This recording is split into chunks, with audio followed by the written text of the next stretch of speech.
This is David Daniel just outside Hotel Texas on the parking lot, awaiting the arrival of President Kennedy for his outside speech at 8:45.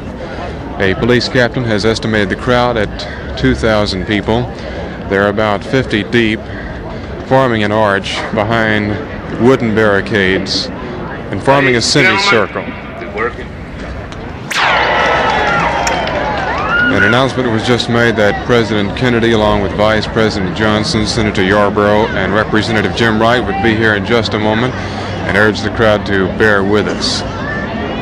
And that was the result, an outburst by the crowd. And here is the President.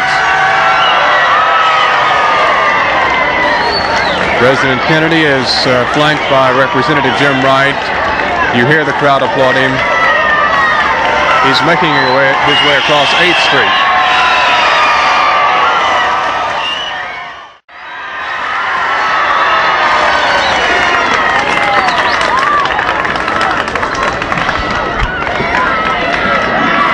And now Representative Jim Wright. Our friends, this is the proudest day in the history of Fort Worth and Tarrant County. Before I present our highly honored guests, let me briefly introduce those of our home folks who have helped make this event possible. The distinguished president of the Fort Worth Chamber of Commerce, Raymond E. Buck. The State Executive Committee woman from Tarrant County, Mrs. David O. Ballou, Jr. Our energetic, able State Senator Don Kennard.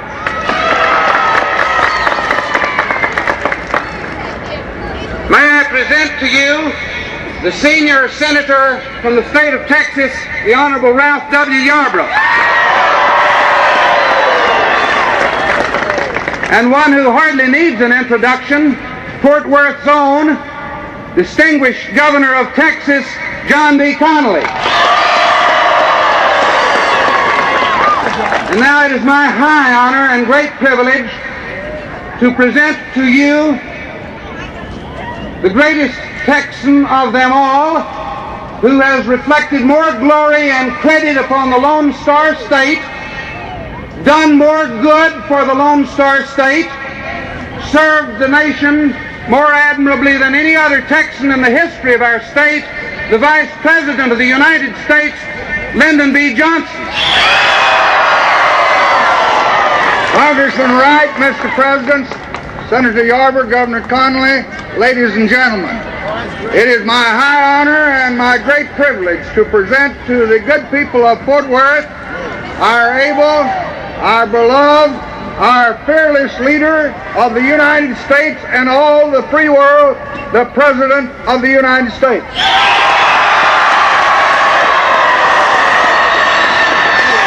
Mr. Vice President, Jim Wright, Governor, Senator Yarborough, Mr. Buck, ladies and gentlemen, there are no faint hearts in Fort Worth, and I appreciate your being here this morning. Mrs. Kennedy is organizing herself. It takes longer, but of course she looks better than we do when she does it. But we appreciate your welcome. This city's been a great western city, the defense of the West, cattle, oil, and all the rest. It has believed in strength in this city, and strength in this state, and strength in this country. What we're trying to do in this country and what we're trying to do around the world, I believe, is quite simple.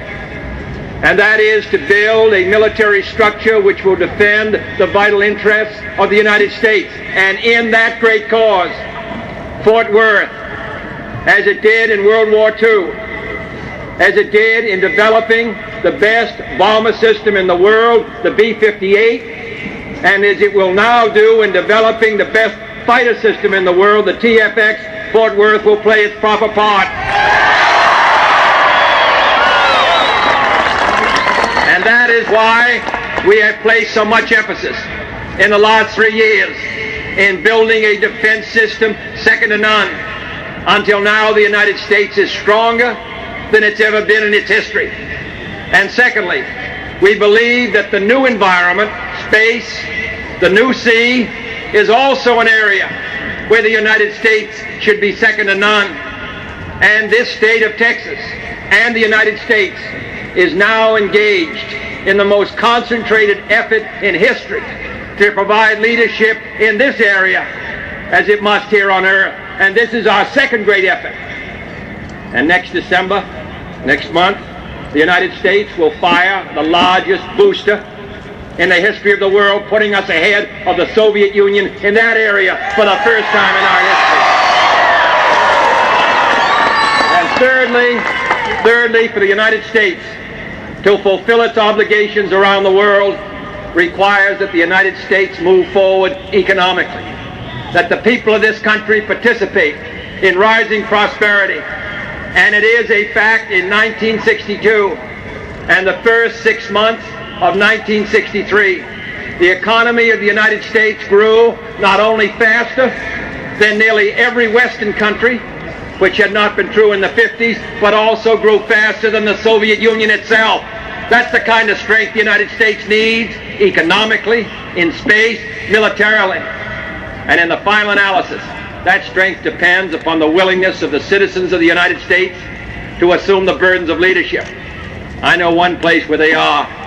Here in this rain, in Fort Worth, in Texas, in the United States, we're going forward. Thank you.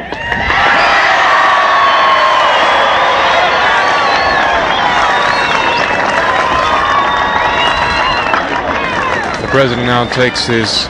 Thank you for being here. The President and Mrs. Kennedy will begin the motorcade here after the Chamber of Commerce breakfast is over. Thank you so much. That was Representative Jim Wright. Now the President makes his way to greet some more of the crowd, walking around the barricades, touching the hands of those around the barricade.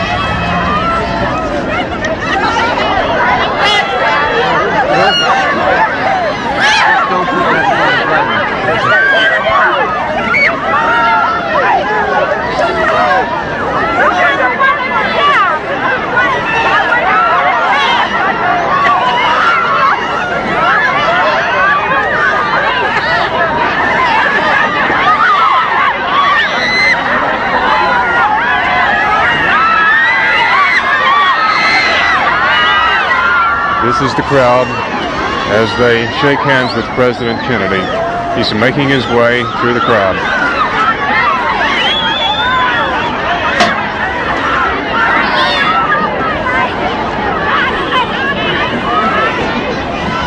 We have a long microphone which is about 14 inches long. It looks sort of like a long pistol. Secret Service agent approached us and says, just don't put that in front of the President.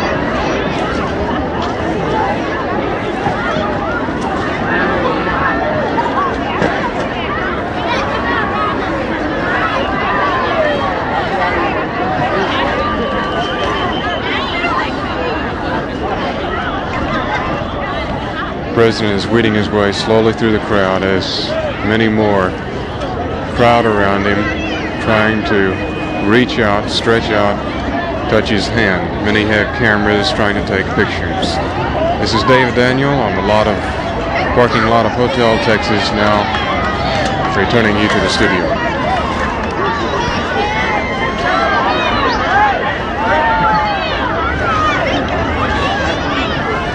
Real good, Jack.